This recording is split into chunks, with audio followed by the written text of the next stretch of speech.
बताइए, किसानों के मुद्दे को लेकर क्या आप सोच रहे हैं? किसानों के तो मुद्दे हैं ही है, साथ में जो है जवानों के तो मुद्दे हैं। किसानों को तो सब कहेगी 14 दिन में गन्ने का पेमेंट करवा दे। जवानों को अग्निवीर योजना के तहत भर्ती तो कर रहे हैं। चलो अग्निवीर योजना के तहत भर्ती कर रहे हैं। आप एक बात हो, 4 साल में 17.5 साल का बच्चा जब 4 साल की नौकरी करके आएगा तो वो 22-23 साल का हो जाएगा। और उसके बाद वो क्या करेगा जी? मतलब ये तो चलते फिरते हथियार बना रहे। आप एक छोटी सी बात बताओ कि एक आदमी पूरी फुल ट्रेनिंग ली, भाई आप भी इस वासी हो, यहाँ के रह रहे हो, एक आदमी ने पूरा का पूरा जो है ट्रेनिंग ली 4 साल तक, हथियार चलाना सीखा, खोलना बांधना सारा सिस्टम सीखा। 4 साल बाद आप उसे उसके घर पे बैठा दोगे, उसके घर पे बैठाने के बाद में उसे कुछ रोजगार नहीं मिलेगा तो क्या करेगा जी? चलता फिरता हथियार जो बन रहा है वो किस तरह रुक जाएगा? अभी अग्निवीर को ले गए, इतना बड़ा आंदोलन हुआ, पुलिस वालों के ऊपर पथराव भी हुए, सारे सिस्टम हुआ, मतलब आर्मी बनानी पड़ गई थी कई कई जगह। तो जब ये जो अग्निवीर जो है ट्रेनिंग के बाद में जब ग्राउंड पे उतरेंगे, आप इस चीज को समझो, तो जब ग्राउंड पे उतरेंगे क्या करेंगे? ये दूसरा सिस्टम सब लोग कह रहे कि भाई इतनी नौकरी दे दी, इतनी दे दी, 22 करोड़ लगभग आरटीआई के आंकड़े जी, लगभग 22 करोड़ लोगों ने 7 साल में आवेदन किया पत्रकार बंधु जी, और नौकरी कितनी मिली? 7 लाख। दूसरी चीज कह रही कि भाई सारी चीज बेच दी, सब कुछ वो कर दिया।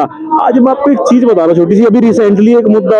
आप कहाँ से आए हुए हैं? मैं सिसोली से ही हूँ। हाँ, मैं सिसोली से हूँ, मुजफ्फरनगर से हूँ। मैं आपको एक चीज बता दूं, आपको भी पता होगा कि अभी एम्स के ऊपर एक साइबर अटैक हुआ था, बताइए आपको। उस चीज को किसी ने नहीं उठाया क्योंकि वो खबर नहीं है, क्योंकि वो सरकार के खिलाफ में जाते हैं, उसका बैकडोर दिखाता है। अभी रिसेंटली क्या हुआ, LIC डूब गया, 20,000 करोड़, SBI का नाम आ गया, अडानी था टॉप 10 से बाहर आ गया, सब खुश हो रहे हैं, अरे टॉप 10 से बाहर आ गया। ये जो पैसा डूबा, किसका पैसा डूब रहा है? मतलब सीधी सी बात है जी, तुम भी तैयार हो जाओ, हम भी तैयार हो रहे, नए टैक्स भरेंगे, GST भी, ट्रांजैक्शन पे टैक्स, कितने टैक्स लगा देंगे। जो ये पैसा गया सरकार का ना गया जी, ये आम आदमी का, आपको और हमारे जैसे गया जी पैसा। यू मैं आपको खुद बताऊं, मैं गवर्नमेंट जॉब की तैयारी कर रहा था, कोई सी भी ऐसी चीज नहीं है जो गवर्नमेंट जॉब भर्ती निकल रही है उसका रिजल्ट नहीं आ रहा, रिजल्ट आ रहा है तो भर्ती सक्सेसफुल नहीं हो रही। एक यूपी पुलिस की भर्ती आनी थी, 2 साल पहले आनी थी, आज तक वो भर्ती नहीं आई, पद घटा दिए गए। हम अग्निवीर की सुन लो, ये अब अग्निवीर में ये कह रहे हैं कि हम भाई 4 साल बाद 20% को परमानेंट करेंगे। हम ये कह रहे भाई आप 4 साल बाद 20% को आप परमानेंट करोगे? आप मतलब अगर 1 लाख की भर्ती कर रहे हो, आप 20,000 की भर्ती करके उन्हें परमानेंट ही कर लो। आप एक छोटी सी चीज सोच के चलोगी, जब अग्निवीर में शहीद का उन्हें नाम नहीं मिलेगा, मेडिकल की फैसिलिटी उन्हें नहीं मिलेगी, पेंशन उन्हें नहीं मिलेगी, तो कौन? ये तो देश की सिक्योरिटी कोलैप्स हो जाएगी जी। अग्निवीर का तो ये तो आप ही देखो भाई, पहले क्या था कि जो परमानेंट आर्मी में था, तो जो परमानेंट फौजी था वो अट जाता था, वो छाती पर गोली खा लेता था अपनी। क्यों? क्योंकि उसे पता कि उसके बाद उसके बच्चे को या उसकी पत्नी को नौकरी मिल जाएगी। उसे ये था कि अगर तेरा हाथ पैर कट गया, सरकार या आर्मी जो है तेरा पूरा खर्चा उठाएगी। आज किस चीज के लिए अड़ेगा? वो तो नहीं अड़ने का। 4 साल बाद तो जब अपनी खेती देखनी है भाई, पहले खेती देखेगा, बाद में अपनी खेती देखेगा। रोजगार करेगा तो रोजगार में क्या करेगा? परचून की दुकान, शोरूम इतने खुल जाएंगे कि उसमें भी जो है इनकम आनी बंद हो जाएगी। तो ये तो सीधी सी बात है, तो अराजकता, एक तरीके से अराजकता फैलेगी ना जिस चीज का। आप एक चीज देखो कि पर्दा ढका हुआ है, सारी मीडिया सरकार की तरफ बोल रही है, सरकार के खिलाफ कुछ भी होता है उस चीज को रोक दिया जाता है, सरकार के खिलाफ जो कोई बोलता है उसे उछाड़ दिया जाता है। ठीक है जी, आप जैसे पत्रकार है, हमारी भी उम्मीद उनसे बन रही, युवाओं के मुद्दे कोई नहीं उठा रहा, किसानों के मुद्दे कोई नहीं उठा रहा। सब पता है कि भाई किसान क्या है, दोगुनी होगी, अजी दुगनी क्या होगी, जो उनकी पुरानी है वही दवा दो। बसाड़ा मिल है जी बुढ़ाने में मुजफ्फरनगर के अंदर, आज तक का उसका भुगतान नहीं हुआ। तो मतलब सोचने, ये बिल्कुल बहुत ही विचारणीय चीज है कि चल क्या रहा है, किसी को यही नहीं पता। सरकारी जॉब है नहीं, आपका बच्चा जो है प्रोफेसर नहीं बन सकता, क्योंकि DU में जो पढ़ाई होगी वो जो है मेमोरी कार्ड के माध्यम से होगी। टीचिंग जो थी वो 10 साल की कर दी गई। ठीक है जी, अग्निवीर 4 साल की कर दी गई। रह क्या गया?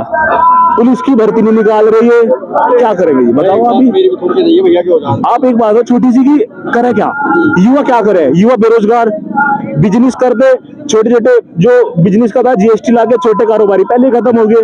आप इस चीज को तो सोचो ना। तो क्या ये युवा सब सोच रहे हैं कि सब चीजें इस समय देश के सामने समस्याएं खड़ी हुई है? जी बिल्कुल सोच रहे, नहीं तो आप एक बताओ, हम है इसका असर 2024 में पड़ेगा। हाँ बिल्कुल पड़ेगा जी। आप एक बताओ, मेरी उम्र 24 साल है, मैं गवर्नमेंट जॉब का तैयारी भी कर रहा था, मैंने आर्मी का फॉर्म फिल भी किया। आर्मी की भर्ती होनी थी मुजफ्फरनगर में, ओपन रैली होनी थी अग्निवीर से पहले। मेरी जो है 23 साल की एज इस टाइम पे, वो हुई नहीं। तो मेरे जैसे कितने ऐसे आदमी थे जो ने वो मौका ही नहीं मिला। कोरोना आया, पेंडेमिक आया, उसमें हमारा तो दोष नहीं है। इन्होंने एज भी नहीं बढ़ाई, क्यों नहीं बढ़ाई है जिन्होंने? भाई 2 साल का रिलैक्सेशन देते क्या चले जाता, लेकिन नहीं, इन्होंने एयरफोर्स का बिल्कुल सब कुछ फाइनल हो चुका था और एंड पॉइंट पाके से बिल्कुल पूरी भर्ती को कैंसिल कर दिया। क्यों कैंसिल कर दिया जी? एक आदमी जब घर से निकलता है ना जी, बच्चा किसान का, वो घर पार्ट कैसे कोचिंग करवावे? देहरादून दिल्ली आसपास में कोचिंग सेंटर भी नहीं है। सरकार कह रही है हम रोजगार भी दे रहे हैं, हम गन्ना किसानों को उसका पेमेंट भी दे रहे हैं, किसानों की समस्याएं भी सुन रहे हैं। एक बात तो बताओ, मुगल गार्डन का नाम अमृत उद्यान रख दिया, क्या पता बेरोजगार का नाम रोजगारी रख दिया हो? इनका कुछ नहीं पता जी, ये नाम बदलने में माहिर है। इन्होंने क्या पता बेरोजगारी को रोजगारी समझ के क्या होगा, मतलब रोजगार दे रही, समझ रहे आप? मतलब आप ये देखो प्रोपेगेंडा क्या चला रहे भाई, उस नाम से विकास का क्या मतलब भाई? उससे किसी को फायदा है? हमें तो फायदा नहीं है उस चीज। आप ये सरकार को तो फायदा होता है ना उसका। सरकार को क्या फायदा है भाई? आप नाम चेंज कर लो, ठीक है, मैं सही मतलब नहीं, आप कर रहे करो, कोई दिक्कत नहीं उसमें। हमें तो वो अमृत उद्यान हो जाए, हमें जीवनी वहां जाना, और वो मुगल गार्डन है, हमें जीवनी वहां जाना। हमारा तो जी कामकाज जो है अपना, हमारी खेती और यहाँ से सरकारी जो नौकरी थी यही थी। आपका सीधा सीधा कहना है कि सरकार नाम बदलने के बजाय बेरोजगारों को रोजगार दे। हाँ जी बिल्कुल, अजी नाम बाद में बदल लिया, पहले जो यहाँ से रोजगार है ना, रोजगार तो बोलो। हर कोई आदमी अडानी अंबानी की औलाद थोड़ा है कि अडानी इन्वेस्टमेंट कर देगा 25-30 लाख का। किसान के पास में तो खुद का नहीं काम चल रहा बेचारे का। 10 बीघे का आदमी अगर मैं आपको चाहिए 340 रुपए क्विंटल के हिसाब से अगर 1 बीघा का लगाया जाए, औसतन 23-24 हजार रुपए के आसपास बैठता है। उसके लिए अपने खर्चे भी है, सारा सिस्टम है, उसके बावजूद भी अपने बच्चे को पढ़ा रहा। मैं आपको खुद बताऊं, मैंने खुद अंडर ग्रेजुएट हुई मैं, लेकिन नौकरी कहाँ है? आप समझे नौकरी कहाँ है? मैं आपको अपने बहुत सारे ऐसे दिखा दूंगा डॉक्यूमेंट जो मैंने फॉर्म फिल किया। एनटीपीसी का मैंने एग्जाम दिया, और उसके बाद मैंने सीएचएसएल का दिया, एसएससी सीएचएसएल का दिया, एमटीएस का दिया, जो है मैंने मतलब हरियाणा पुलिस का दिया। सब पेंडिंग पड़े हैं, सब पेंडिंग पड़े। यूपी पुलिस की 63,000 की भर्ती आनी थी, वो नहीं आई। तो युवा क्या करेगा? आंदोलन नहीं करेगा? जवान और किसान दोनों वही करेंगे। और यहाँ तो जी किसान के हड़ भी है, जवान की ताकत भी है, क्या पता 24 में हड़ की नोक पर पार्टी दे सरकार को, इसका कुछ नहीं पता। तो ये थे युवा जिन्होंने बड़े ही तार्किक ढंग से अपनी बात को रखी और बताया कि बेरोजगारी, किसानों की समस्या और नौकरी कितनी जरूरी इस देश में है। मैं हूं राशिद अली और आप देख रहे हैं खोज न्यूज। ठीक है।